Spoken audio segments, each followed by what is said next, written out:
Tomorrow morning, be here at 8 o'clock. More door prizes, more information for free. Okay.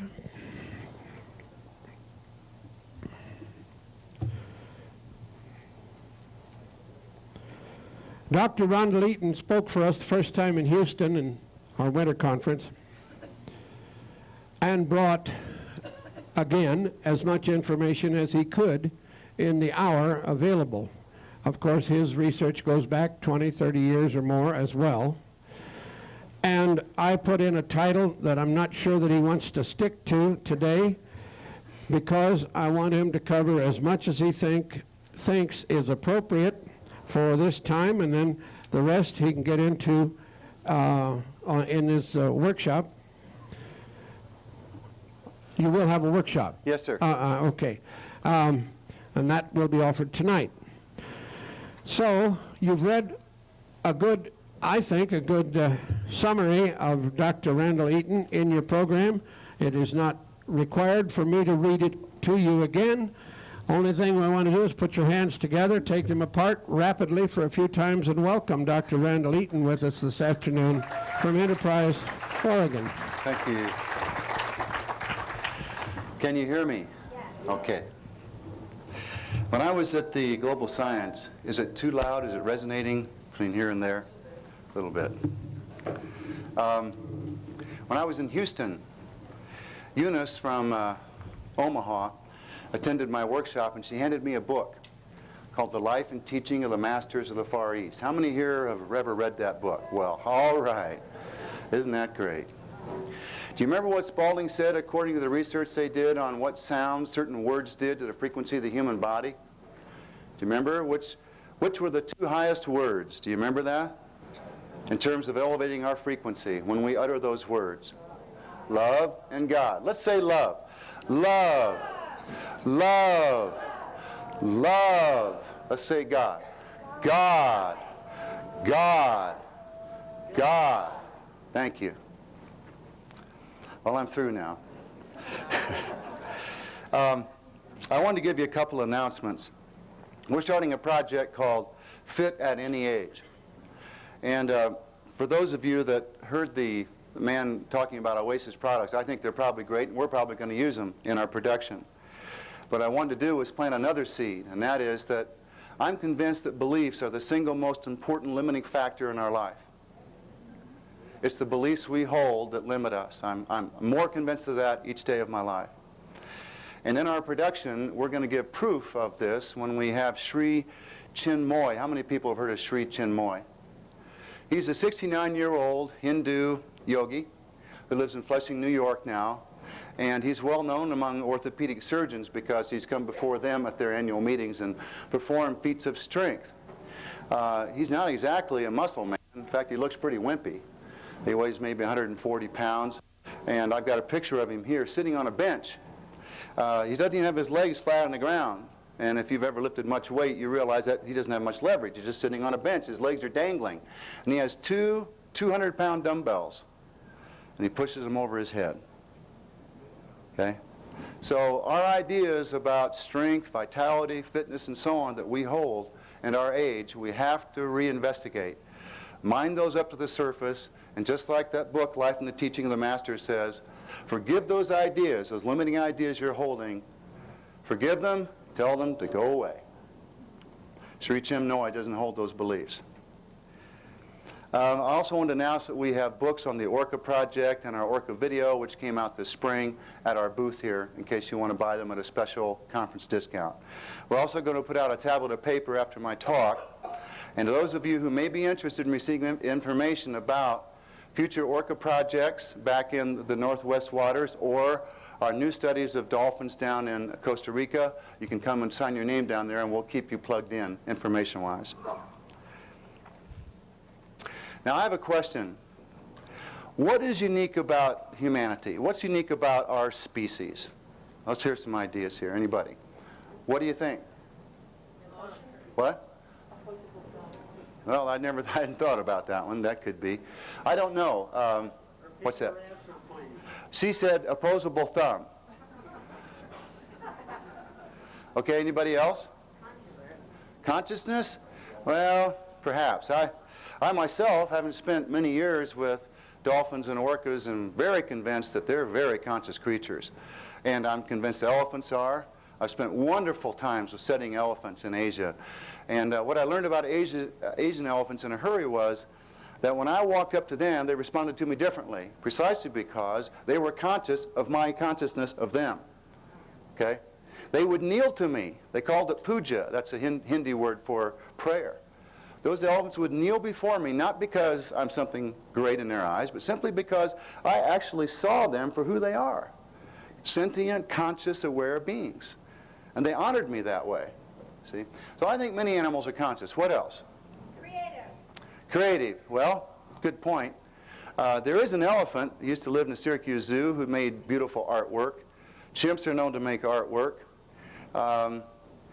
When I watched golden eagles go through what seem to be meaningless flights, they're not courting, but they get up and they chase one another, and they go through incredible aerial ballets. Have you seen that kind of thing among raptorial birds? That seems to me to be quite a creative process. Any others? Ability to save for the future. Ability to save for the future. Boy, a lot of squirrels do that well. You know? Yeah. Putting the nuts away, you know, and my son just fed a whole bunch of golden-mantled ground squirrels and chipmunks at this place above where we live, and we gave them sunflower seeds galore, and they just stuff them in their mouths, and they run off to their hole, and they empty them and store them. So, anybody else? The desire to find out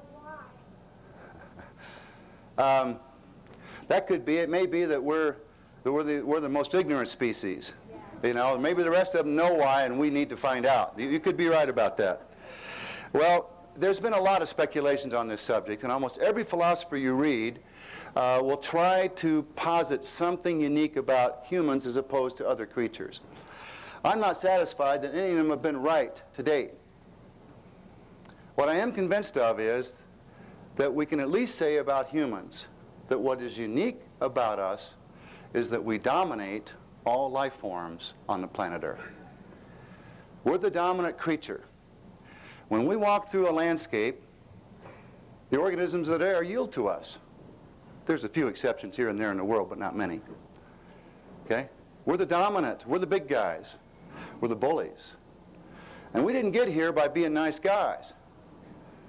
Part of my scientific study demonstrated to me that our cultural heroes are men like Hercules for a reason. And then I found out every society known in the history of the world has a similar culture hero. A man who went out and slayed the great beast. That's what's unique about humanity. We got here by besting the great carnivores at their game. Imagine that. And now we are the dominant creature of planet Earth. And I think we're doing a pretty poor job of being the dominant creature of this Earth. And so I began to look at other creatures who had, until very recently, shared that position with us.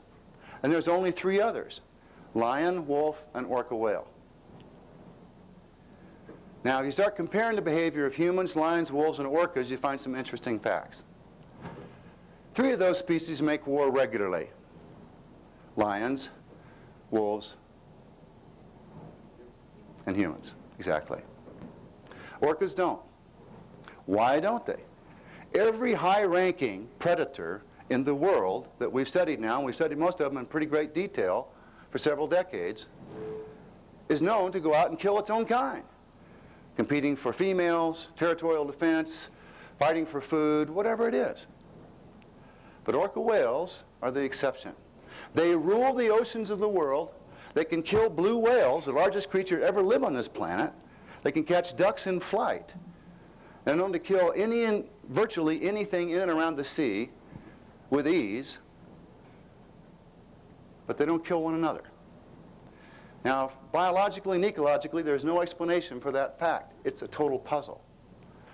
So that's what got me to thinking, well, maybe I should look a little closer at these creatures. And the closer I looked, the more interesting they got. And so I'm going to summarize here for you today. I didn't intend to speak about tribal knowledge. I thought Dean wanted a new topic. But then he also encouraged me to talk about orcas again because the people here in Denver hadn't heard me speak about them down in Houston. But in a sense, the title's apropos, because the tribe I want to talk about today are the orca tribe. As far as I'm concerned, these beings constitute a tribe, another culture, from whom we may learn. We may even learn something about how to better govern this planet and our own conduct to the other creatures on it. What I'd like to do first is share with you some images from the tape we just made, so you can get a feeling for the orcas themselves. When you see them moving through the water and hear the sounds they make, you'll have a deeper appreciation of these creatures. Maybe we could start the video, please. Oh, I guess I have to start it. Here it is.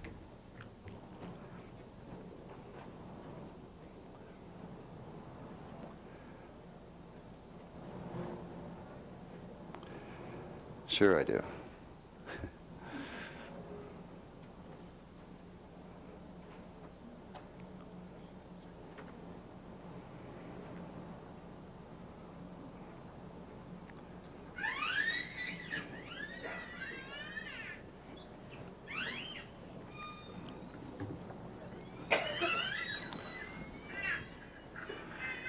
They make sounds up to 250,000 cycles per second, twice as high as any other creature known on Earth. And we'll talk about that. One step above God. That's what the macaw whalers of the Pacific Northwest said about the orca. Behind the remains of the shadow patterns proves that the killer whale was the most powerful being. Be careful of that wire there on the stage. Okay. In that room, British Columbia. But likewise, when he said the whales are like God.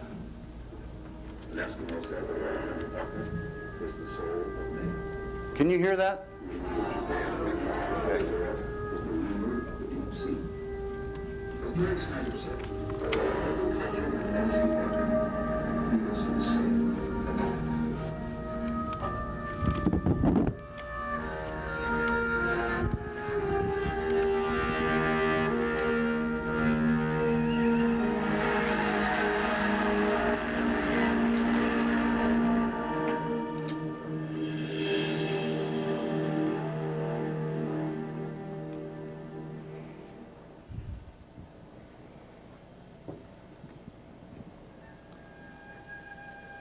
The belief is when we die, our spirit will be born of a baby killer whale.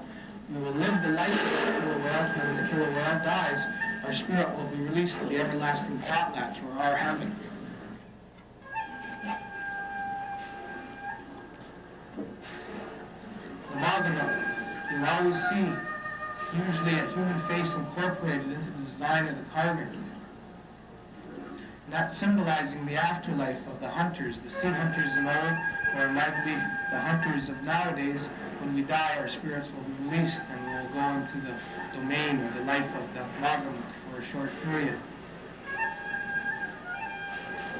I'll go out with the dog and I'll interact with the whales. I'll get close with the boat and I'll sit there and I'll just talk to the whales as they pass. Get my Tesla, Margano. Welcome home, killer whales. Welcome back to our home. When I go out there and see them and watch them swim under the boat, and every now and then maybe stick my hand out if they're close enough and touch them, it's just my way of interacting with some of the people in my family who have passed on in the last few years. Some legends tell that families, their first people, their origin quests are the Margano, killer whale. And those people, they came about being on Earth because the Creator put animals, mountains, and trees on this great Earth. And then later on, the brother of his, the Transformer, came across the great land, and when he swept across the world, he transformed mountains, trees, supernatural, spiritual animals, as well as natural animals into the first humans. And some of their families, they originated from the transformation from Margano into human. Even the scientists nowadays can't figure out where does the Margano go during the winter time. They come here into the Johnson Straits and feed in salmon, ones they call the transients, harvest seals. But in the wintertime, they disappear. They leave our shores and head west out into the great ocean. They're not seen again until the following year. Our legends tell that the Margano go to a big house out in the ocean. That's where they live, like our people lived in big houses at one time. I even heard one story about how the Margano, when they get to an island where their big house is, they transform into half human, half killer whale. They walk from the water and they occupy their winter home. And they live there and they dance as our people used to, reminisce about their great hunting exploits they had in Johnson Straits and the salmon and herring. And then in spring, when the salmons return, so do the Maginot. They go back, walk down their beach, transform into the Maginot of the water, and they swim back to our shores and our waters. And they come and interact with everything and interact with the humans one-on-one.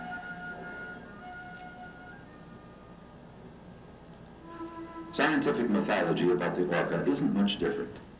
This largest of the dolphin family, with a larger brain than the humans, is the dominant predator of the marine world. Until recently dominated by humans, the orca ruled the oceans of the world for thousands of years. Unlike the dominant species on Earth, the human, the lion and wolf, the orca does not make war. Okay. We spent a lot of time in the water with orca whales. And some of you, how many people know Mary Souls' work with the dolphins? She did a workshop here last night. We found out that when we got out of the water with orca whales, and this was the common experience of everybody who came with us, who got in the water with the orcas, that something marvelous had happened to us. People would get out of the water and say, I never felt better in my life. We had one fella named Charles Baltzell. Some of you may have heard of him, River of Life. He's the kind of guy who's worked with Cherokee medicine men and has an ascended master who appears instantly in front of him when he wants to talk to him. And he said the most profound experience of his life was getting in the water with orca whales. When they insonified him, they blasted him with some sound. He came out from that experience and collapsed in his tent for 12 hours. We were afraid he was dead, actually. We had to go wake him up. And he said it was definitely the greatest opening of his heart that he had ever experienced. These creatures, the greatest of the dolphin family, like their small dolphin cousins, seem to be able to give us some juice, to use sound as a form of energy, to elevate our frequency and literally open us up and to raise our consciousness. I think they use sound in all kinds of advanced technical ways. You may not be aware of this, but orcas and dolphins not only use sound in the most effective communication known, I think, on Earth, they also use sound as a weapon. So in essence, they are technological creatures. They can emit a strong beam of sound so effectively that they can literally disable prey at a distance and then go with ease and catch it and kill it and eat it. I'm going to start showing some slides now and we'll continue talking about their behavior.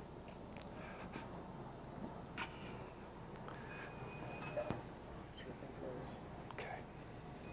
Oh, let's see. Yeah, we're all set. Okay. We need to lower that just a little bit, maybe. Yeah, I was trying to lower it. Okay, that's all right. Leave it right there. That'll work. So here's this creature that weighs maybe 7 tons as an adult male, can move up to 38 knots underwater. As I said, catch ducks in flight, how they make those kinds of computations from moving underwater to a duck moving above water and intercept it in the air is a pretty good trick. They eat seals, eat sea lions, fish, but actually there are different kinds of orcas. Some of you may know this. There are the fish-eating orcas and there are the mammal-eating orcas. The fish-eating orcas and the mammal-eating orcas have not interbred, according to genetic studies, for 100,000 years. We have some kind of Cain and Abel story here, which we may never fully understand, but these two creatures have lived side by side, the fish-eaters and the mammal-eaters, but they aren't necessarily on good terms. While they haven't made war, they also aren't being friendly. And while we have only indirect negative evidence, we do believe that the resident orcas, those are the fish-eating orcas, would just as soon not have the mammal-eating orcas around. For one thing, the mammal-eating orcas often avoid the resident orcas as they move through their waters. They'll run silent and literally run deep, seeming they seem to be trying to avoid detection by the local orcas. So why this cultural difference evolved, we don't know. I personally got involved with the orcas one night when I was visiting the director of the Woodland Park Zoo in Seattle's home. And his son called up. He was down at the waterfront. They had captured some orcas, SeaWorld had, from Puget Sound. This is in 1976.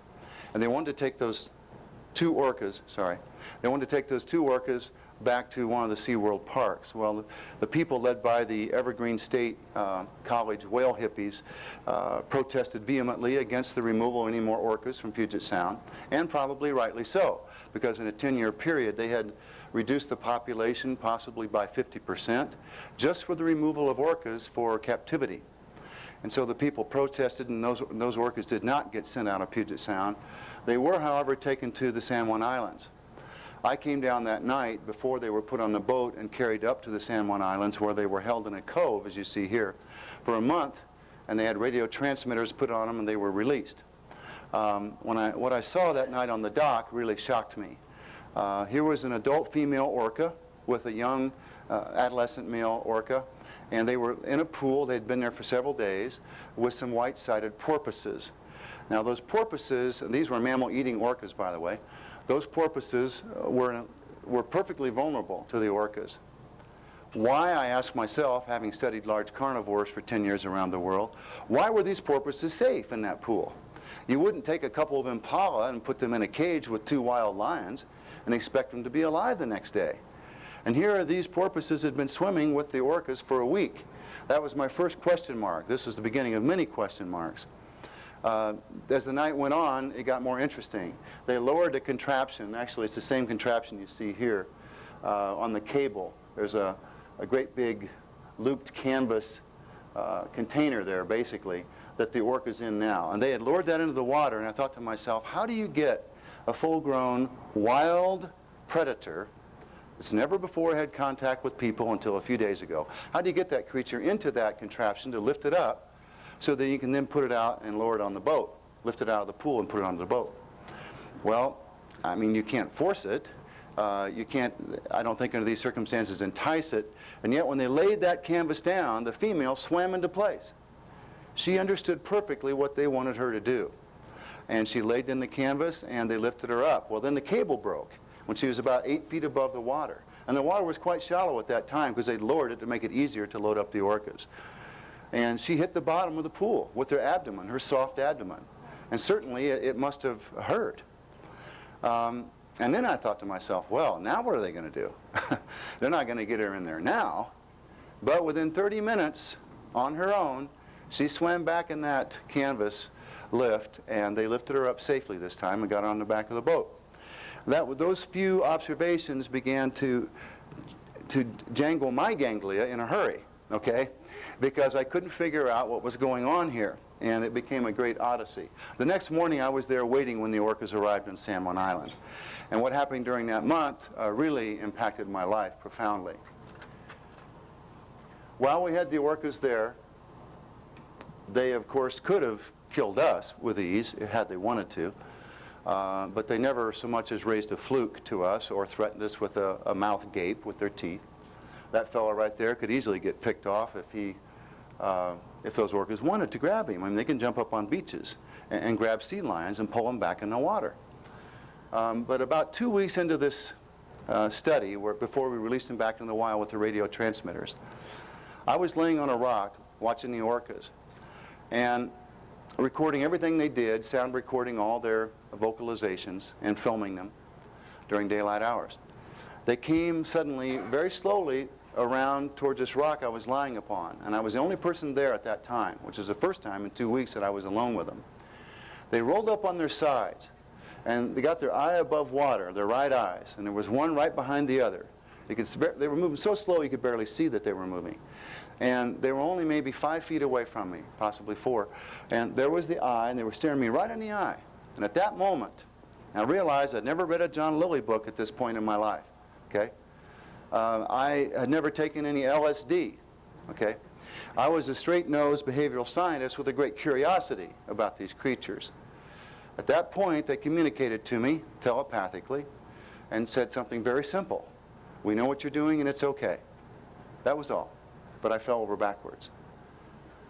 And then I realized, like a lightning flash hit me, that I'd learned everything I could about these creatures. And my goal became ultimately to decipher Orcanese, if you will, so we could actually get into direct communication with them.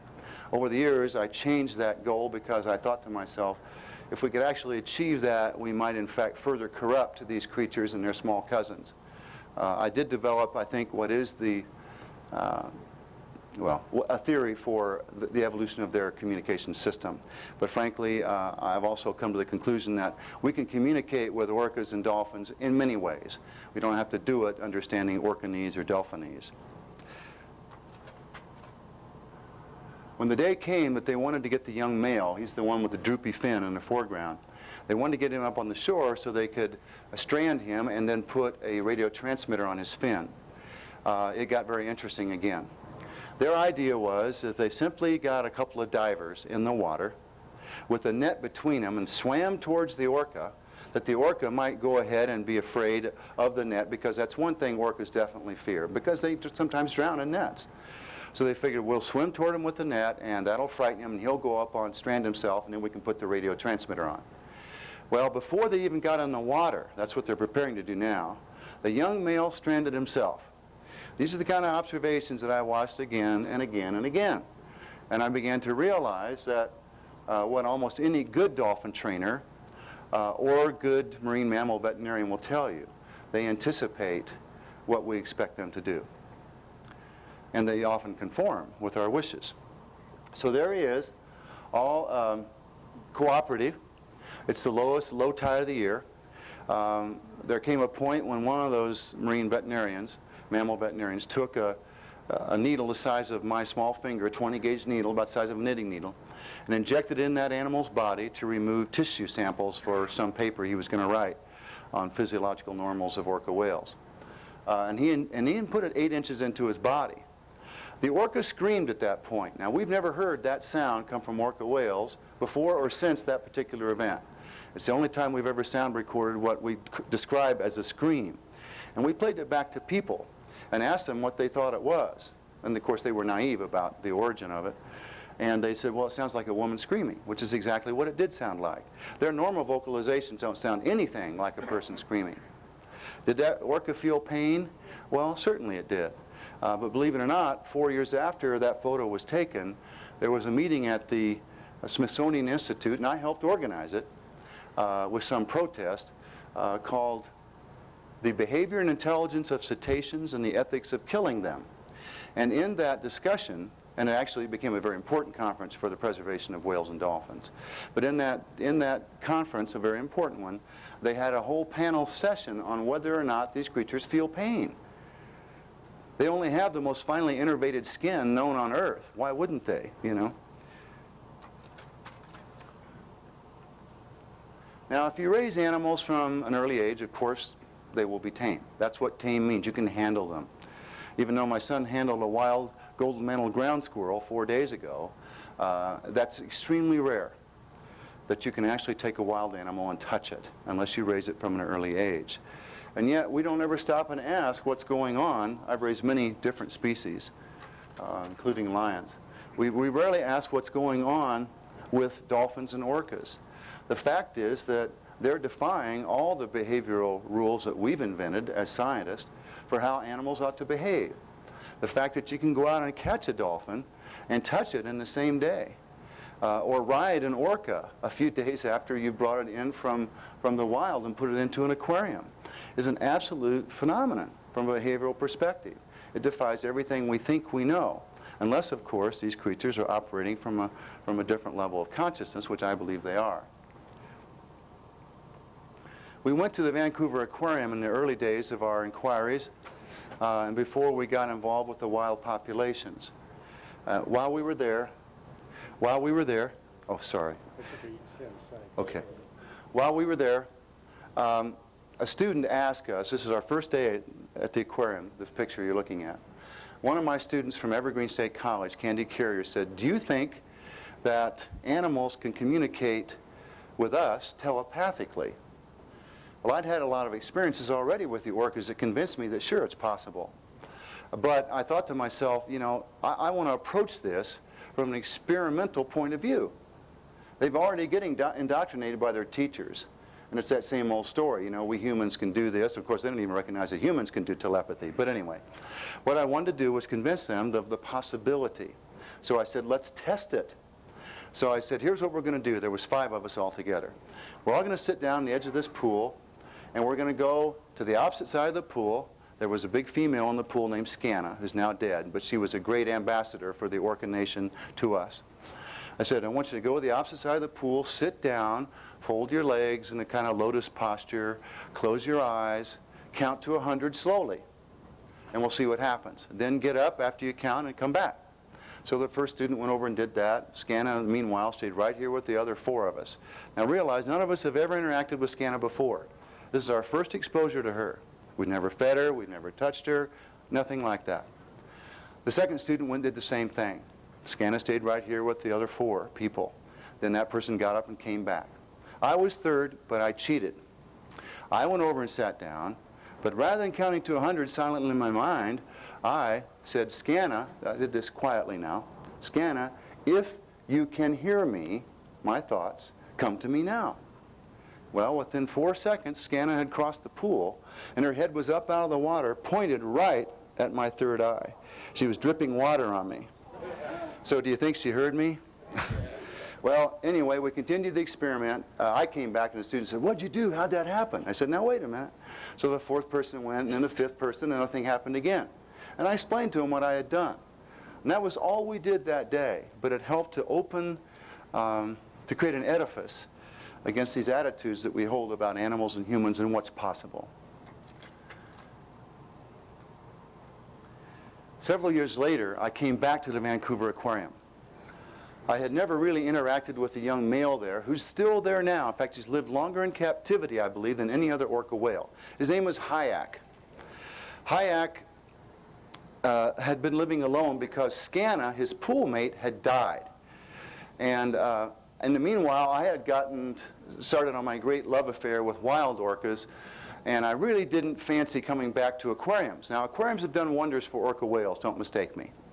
And there's all kinds of debates and issues on this, and there's groups of people who are against keeping them there and say that we have to release them and so on. But what I tell them is, hey, maybe they want to be there.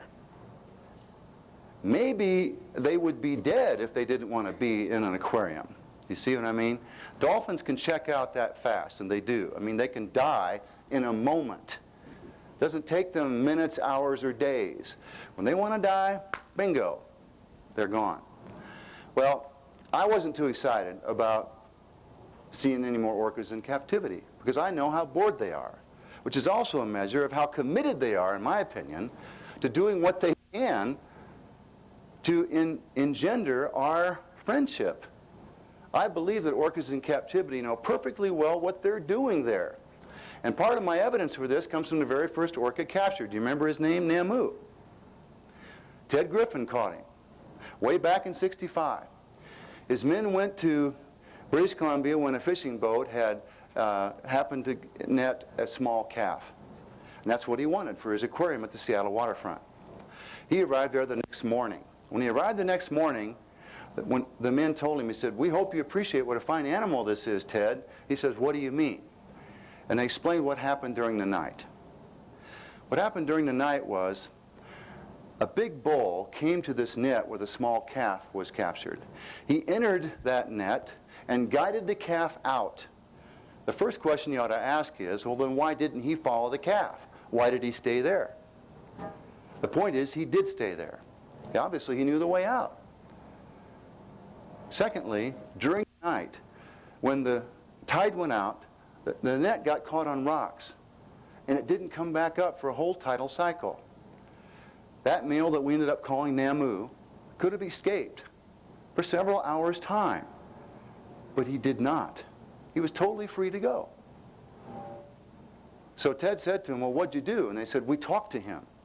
Now, I'm not telling you that they're talking to Namu. It's why Namu stayed, although it may be that that's why he stayed. I can't tell you. I don't know. The point is, he did stay.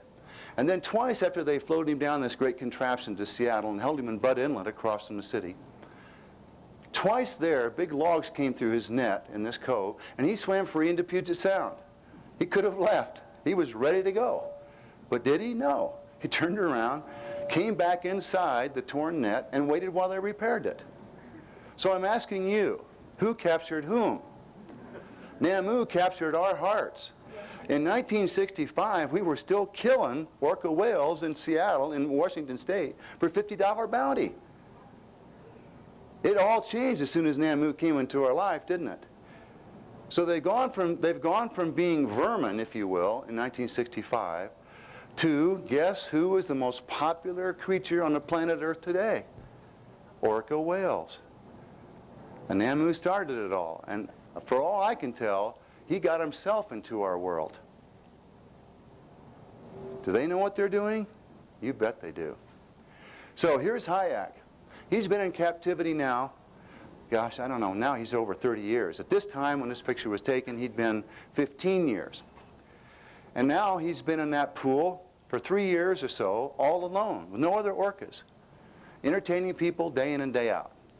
So we walked into the aquarium. Again, I was coming in reluctantly, but something seemed to be pulling me along.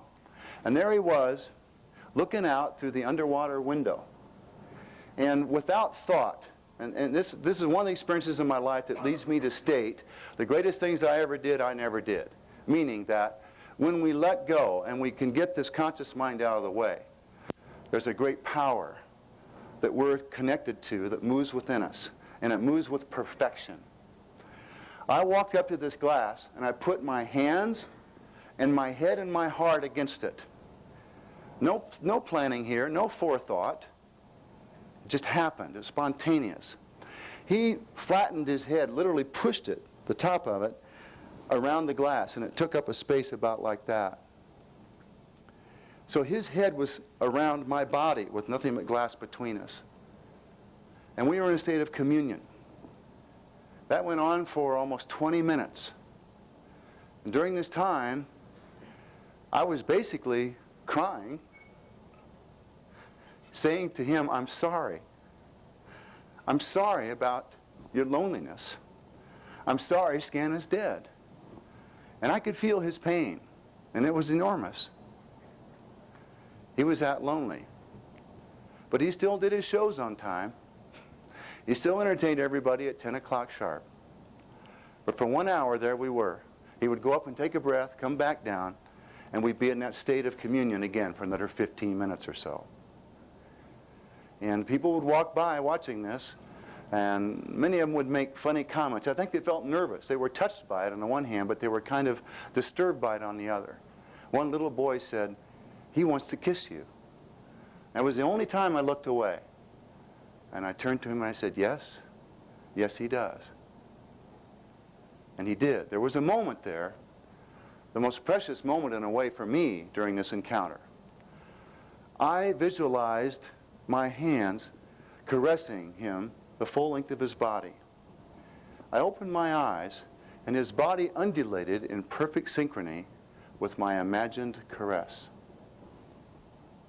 Very sensitive creatures.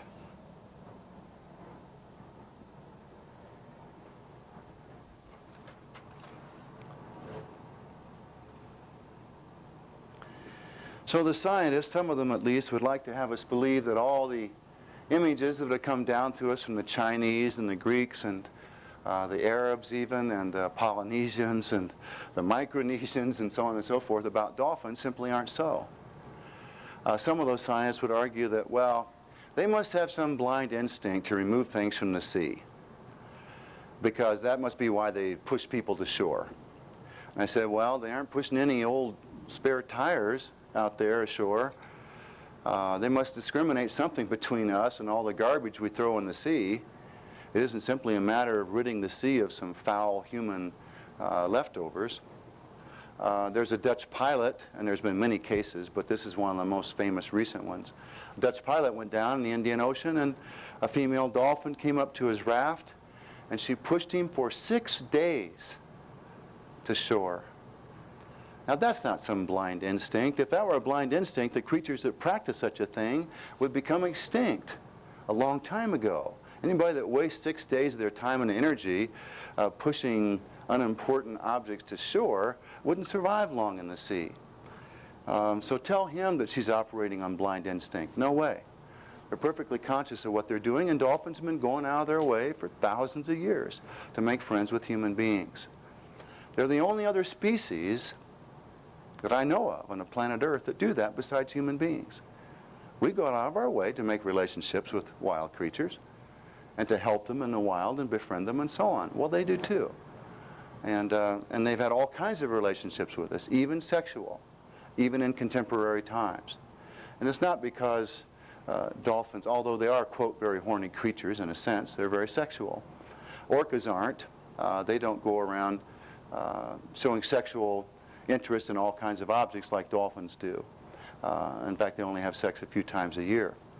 But they want to be our friends. And this particular dolphin you see right here, he showed up mysteriously in Falmouth Harbor in the late 70s. He abducted a couple schoolmarms and took them out to sea a ways. And we published in our magazine Orca descriptions that they provided to us of his behavior. It was rather sensual. I mean, he had an erect penis and he was holding above water and so on, but he never really hurt them in any way. And he always kept them perfectly safe. And they felt very safe the whole time that he was holding them above water and moving them along. I mean, he couldn't breathe during this time either, you understand? He's upside down, okay? And he pushed them out several hundred yards and brought them back to shore.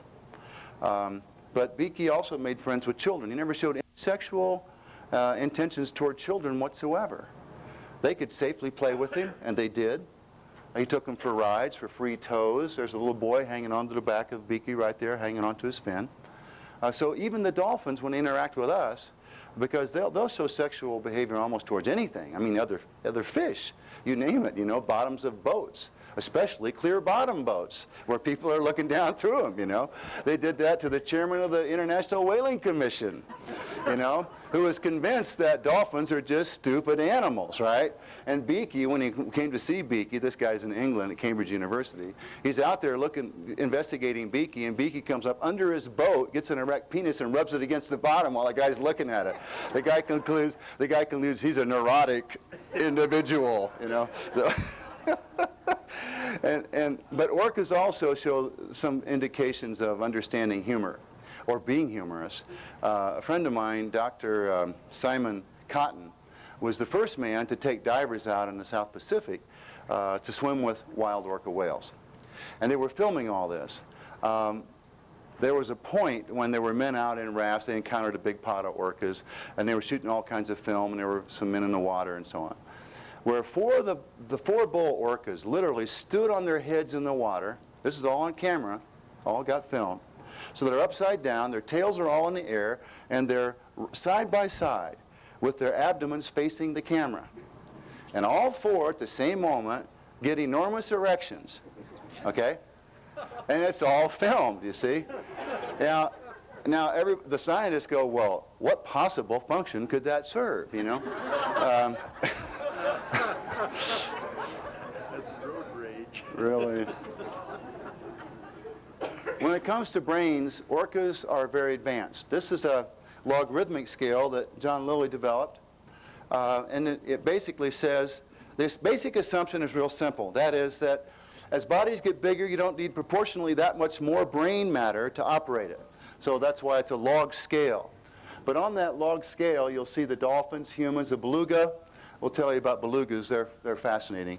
And then the orca and the sperm whale. Oh, okay, thanks. I should have used that.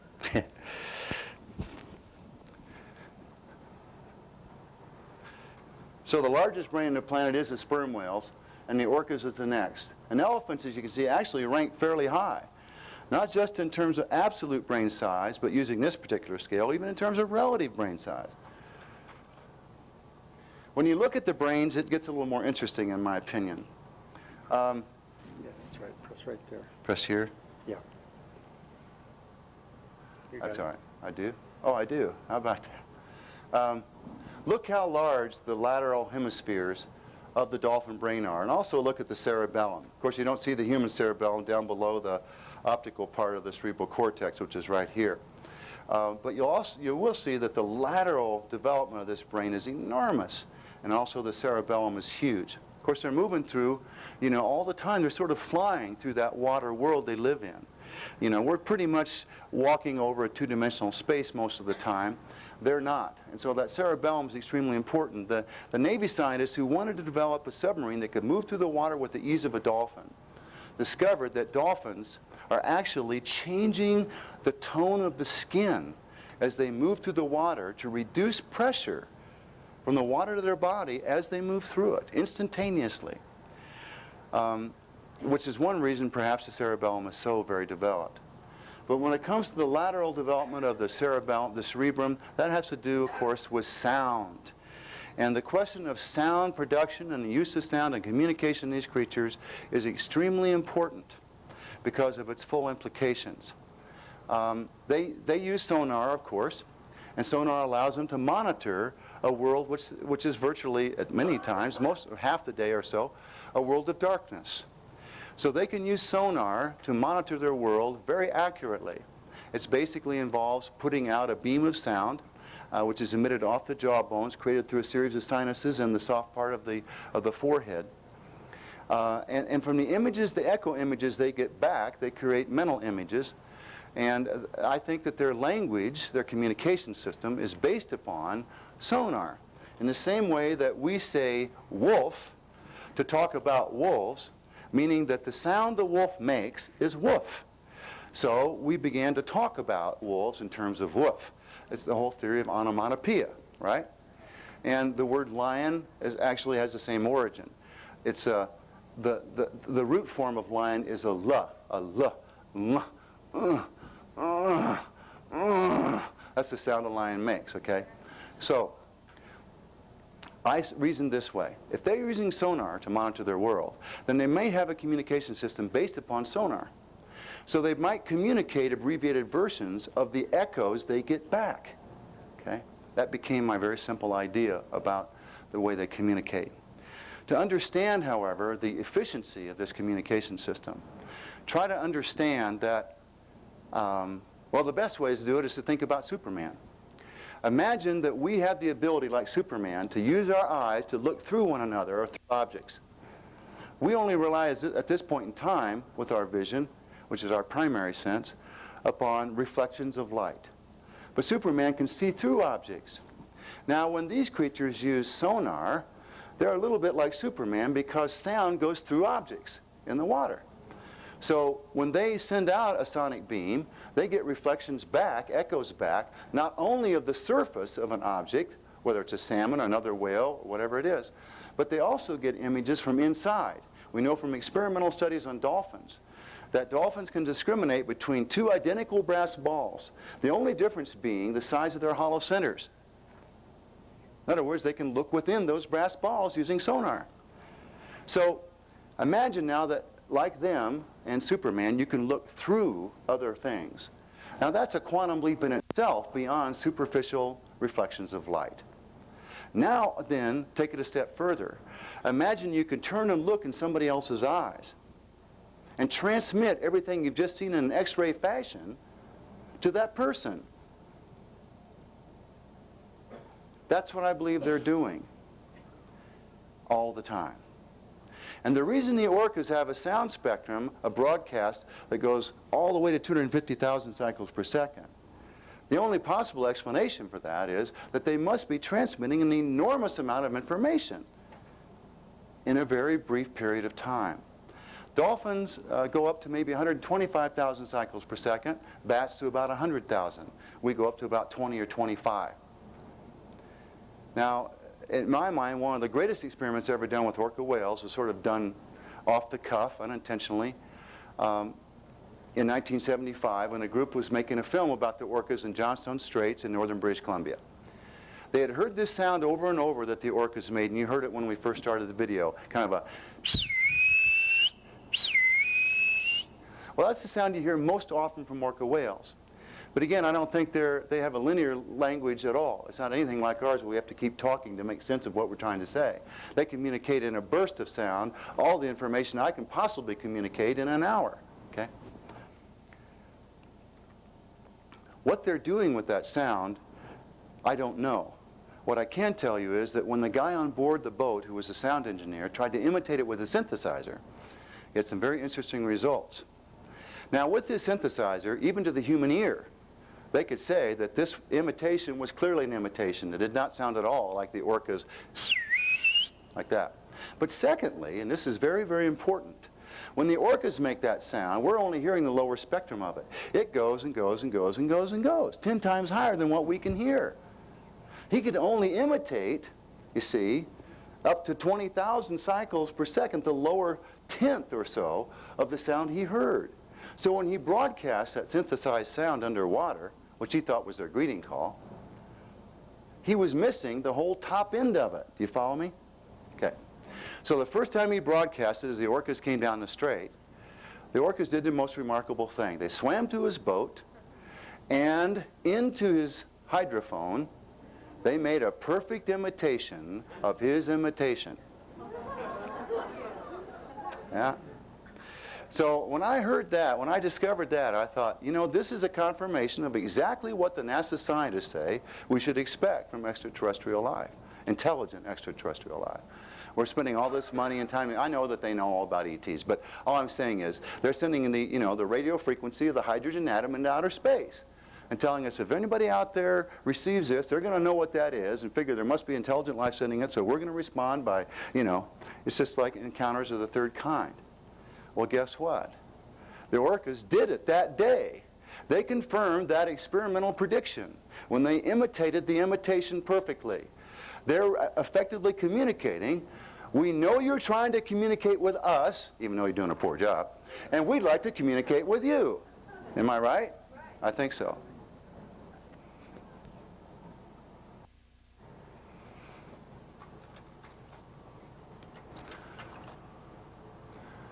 The mammal-eating young orcas have to learn how to kill a great whale, and of course the adults teach them how to do that. And they do it with great synchronization and cooperation.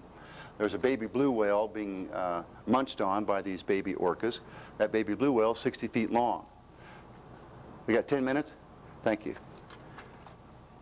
When they were through, they left what looked like a giant scalpel had come along and cut, you know, right angles. It's amazing the little bites they took would end up looking that way. Whether or not the blue whale survived, we don't know. But when they capture a great whale, they do it with such precision, it's amazing. Two cows, in this case, grabbed the pectoral fins of the baby blue whale at the same moment that two bulls grabbed the fluke. So at the same moment, 4 adult orca whales grabbed this baby blue whale and held it still in the water. Now, in the whaling days, a number of observations were made of orca whales then leaping up out of the water and laying on the blowhole of a great whale so it would suffocate. So once they immobilized it, then the only thing they had to do was kill it. Well, it's not easy to kill a great whale. That's why whalers have to use harpoons, bombs, or great big lances just to get into the vital organs within the body. That huge body is very difficult. Orcas, in this case, would do it by suffocating them. And there also have been orcas that actually have helped humans catch whales in the same way that dolphins help humans catch fish at different places around the world today. There are dolphins off the coast of Brazilian islands who every day herd fish for the fishermen there. It happens off the coast of North Africa. They help the people who live there catch enough fish in a week's time, and they dry it and so on to basically give them meat all year long. And these kinds of things have been going on around the planet for centuries or millennia. Well, the orcas did the same thing. Out of Sydney Harbor, they invented this relationship, not the humans. They would meet the whalers on the same day every year when the whaling season started. They would take them out, guide them to the southern gray whales that were migrating from the Antarctic up to the equator, just as ours do in reverse. They would capture the gray whales. The humans would come up and harpoon them. Then the orcas would eat their favorite parts, the lips and the tongue, and they would go on to capture another gray whale while the whalers started to process that carcass. This went on for 115 years, the same pot of orcas, helping 3 generations of human whalers. And the whole thing was invented by the orcas, not us. Okay.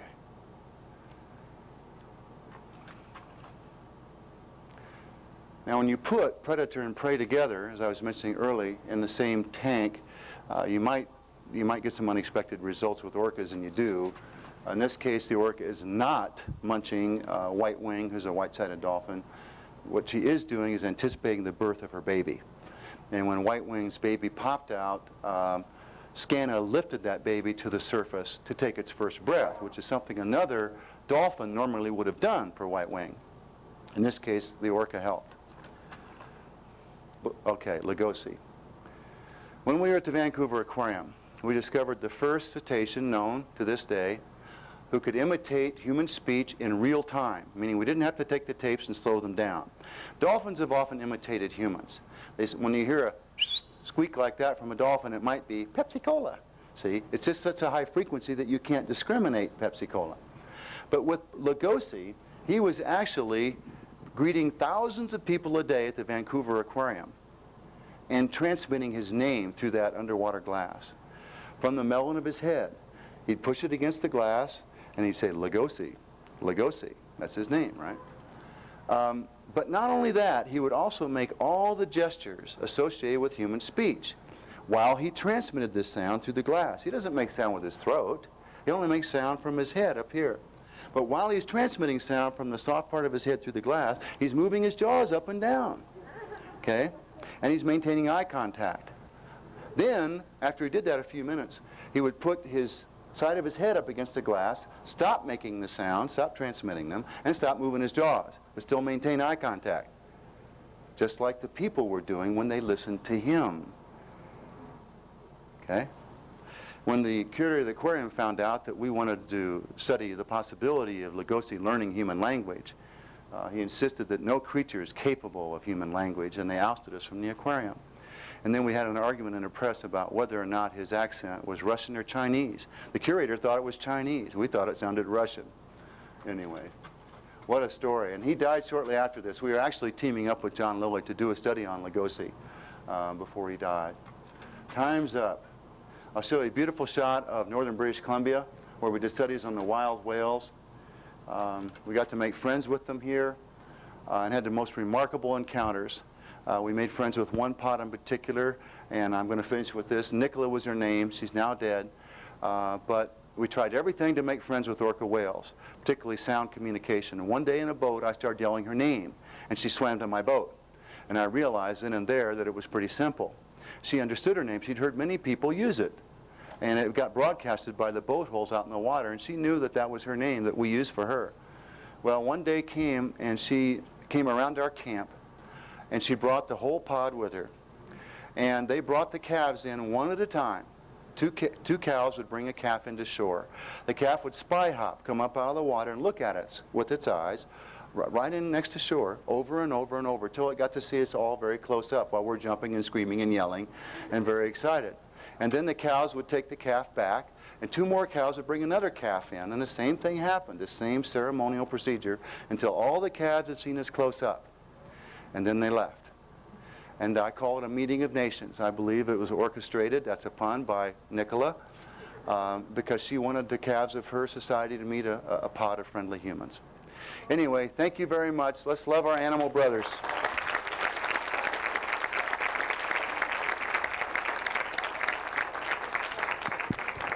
Well, we thank you very much, Randall.